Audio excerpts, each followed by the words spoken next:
ডিভোর্সের ঠিক 4 দিনের মাথায় দ্বিতীয় বিয়ে করলো প্রকাশ চক্রবর্তী।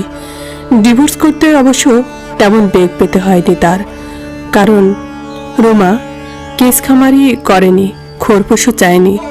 প্রকাশ যেদিন রুমাকে পেপারে সই করতে বলেছিল সেদিনই সে মাথা নিচু করে সই করে দেয়, এবং যেদিন ফাইনাল পেপার হাতে পায় সেদিন বিনা বাক্য ব্যয়ে খালি হাতে বাড়ি ছেড়ে চলে যায়। রুমা কারো বিরুদ্ধে কোনো অভিযোগ করেনি, কটু কথাও বলেনি, চোখের জল ফেলেনি, শুধু রাস্তায় নেমে বাড়িটার দিকে তাকিয়েছিল অনেকক্ষণ। প্রকাশের প্রথম বিয়ে ভাঙে সন্তান করে। তার মা এই নিয়ে জব্বর বিরক্ত ছিলেন। তিনি মাঝে মধ্যেই বৌমাকে বংশরক্ষার অজুহাতে অনেক কথা শোনাতেন। ডাক্তার বৌদি দেখিয়ে প্রকাশ চেষ্টা যে করেনি তা নয়, কিন্তু হয়নি। শেষমেশ প্রকাশ একতরফা সিদ্ধান্ত নিয়ে ফেলে, নতুন বিয়ে করলে হয়তো সন্তান হতে পারে এই ভাবনাই। একদিন রাতে সে তার সিদ্ধান্তের কথা রোমাকে জানিয়ে দেয়। 10 বছরের বিবাহিত জীবনের ইতিমাত্র 10 সেকেন্ড। এরপরেও প্রকাশের সন্তান হয়নি। কেন হয়নি তা ডাক্তারও বলতে পারেনি। প্রকাশ অথবা তার দ্বিতীয় স্ত্রীর কোনো দোষ আছে এটাও প্রমাণিত হয়নি। প্রকাশ এখন এটা মেনে নিয়েছে। তার মারও আর কিছু বলার জায়গা নেই। বয়সের ভারে তিনি এখন বাক্যহারা, শয্যাগত। প্রকাশের দ্বিতীয় স্ত্রী অনিমা। সন্তান না হওয়ার কারণ হিসেবে প্রকাশকেই দায়ী করে অভিযোগ তোলে মাঝে মধ্যে।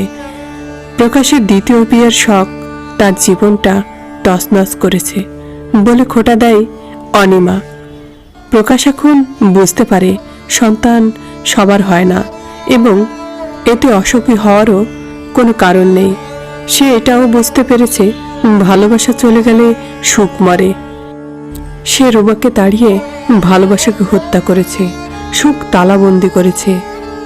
আজ 12 বছর পরে প্রকাশের হঠাৎ মনে হলো রুমা কেমন আছে, কোথায় আছে, কি খাচ্ছে। সে কি বাবার কাছে ফিরে গেছিল, অথবা ভাইয়ের কাছে, অথবা বেঁচে আছে তো? দুঃখ, যন্ত্রণা, অপমানে সুইসাইড করেনি তো? এরপর প্রায় 2 মাস অনেক চেষ্টা করে প্রকাশ জানতে পেরেছে রোমা উত্তর পাড়ায় থাকে, একাই থাকে, ফ্ল্যাট কিনেছে, এবং 11 বছরের একটি ছেলেও আছে। তার মানে ওর হাজবেন্ড আছে, দ্বিতীয়বার বিয়ে করেছে। প্রকাশ মনে মনে ভাবল, বেশ করেছে। সে যদি দ্বিতীয় বিয়ে করতে পারে, রোমা কেন করবে না? ঠিক করেছে। এর কিছুদিন পর থেকেই প্রকাশের মনে হতে লাগলো রোমার সঙ্গে যদি একবার অন্তত দেখা করা যায়। ভয় বা লজ্জার তো কিছু নেই, সেও বিয়ে করেছে, রোমাও বিয়ে করেছে, সমান সমান। রোমা যদি বিয়ে না করতো তাহলে নয় কথা ছিল। রোমা কি দেখা করবে? তার সন্তান, তার হাজবেন্ড কি মনে করবে? রোমা কি চাইবে তার সন্তান জানুক তার মা ডিভোর্সি?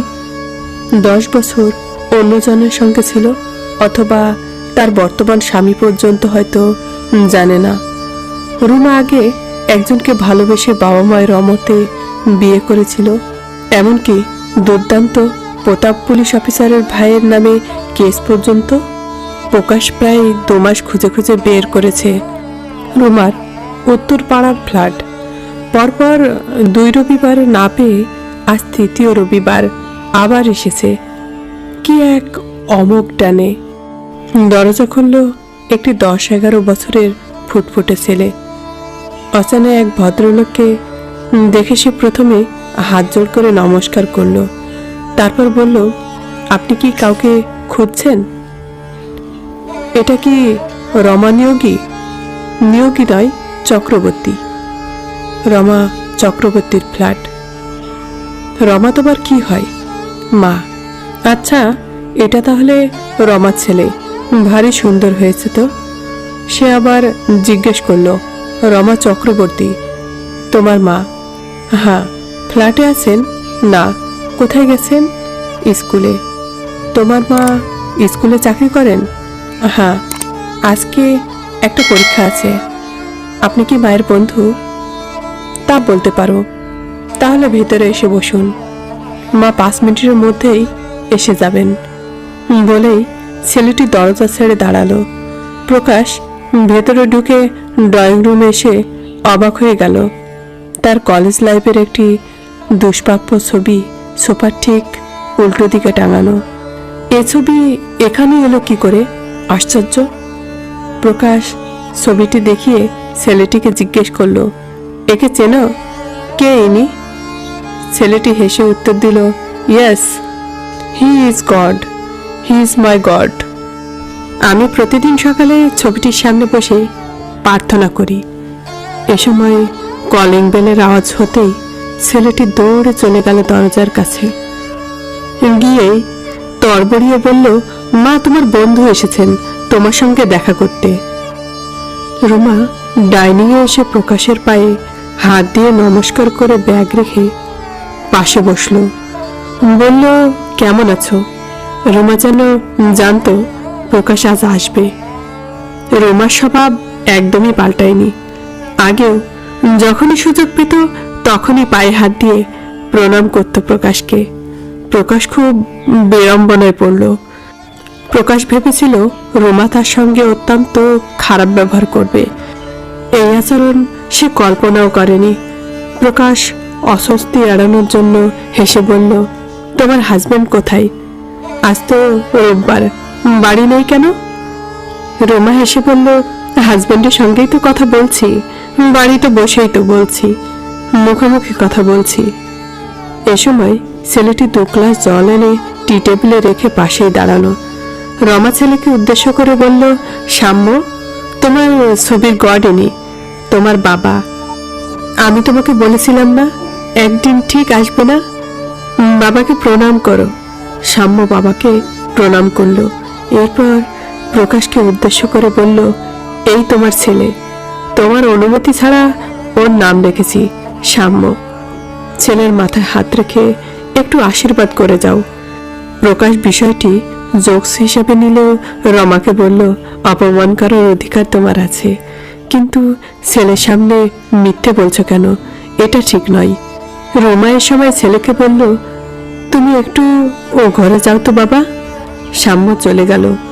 রমা পুনরায় বলল, তোমাকে একটা কথা বলার সুযোগ হয়নি। তোমাদের বাড়ি থেকে আসার 4 দিন পরে আমি বুঝতে পারি আমি প্রেগনেন্ট। আর কিছু জানার আছে। প্রকাশের পর কথা বলার আর কোনো ভাষা খুঁজে পেল না। তার মনে পড়েছে ডিভোর্স ফাইল করার পরে সে একবার জোর করে মিলিত হয়েছিল রোমা রমতে। প্রকাশ উত্তেজনায় উঠে দাঁড়ালো, চিৎকার করে বলল, সাম্য আমার ছেলে, আমার। রোমা শান্তভাবে প্রকাশের চোখে চোখ রেখে বলল, সাম্য তোমার ছেলে, এটা ঠিক, কিন্তু তুমি ওর বাবা নও। বাবা হওয়ার যোগ্যতা তোমার নেই। অ্যাক্সিডেন্টলি তুমি বাবা হয়েছ। খুশিতে উত্তেজিত হয়ে প্রকাশ বলল, তুমি যাই বলো আর না বলো, আমি আমার ছেলেকে নিয়ে যাব। ও আমার ছেলে, বায়োলজিক্যালি ও তোমার ছেলে, এটা ঠিক। ছেলের কাছে তুমি ভগবান, এটাও ঠিক, কিন্তু ভগবান হতে গেলে দয়া, মায়া, করুণা, ভালোবাসা, হৃদয় থাকতে হয়। সেটা তোমার নেই। ভগবান যেমন অদৃশ্য থাকেন, আমিও বলবো তোমাকে অদৃশ্য থাকতে। আর একটা অনুরোধ, আর কোনোদিন এ বাড়িতে এসো না, কোনো দিন না। দরজা খোলা আছে, নিশ্চয় আর অনুরোধ করতে হবে না, বেরিয়ে যাও। বলেই আর একবার পায়ে হাত দিয়ে প্রণাম করে দ্রুত পাশের ঘরে গিয়ে দরজা বন্ধ করে দিল রুমা।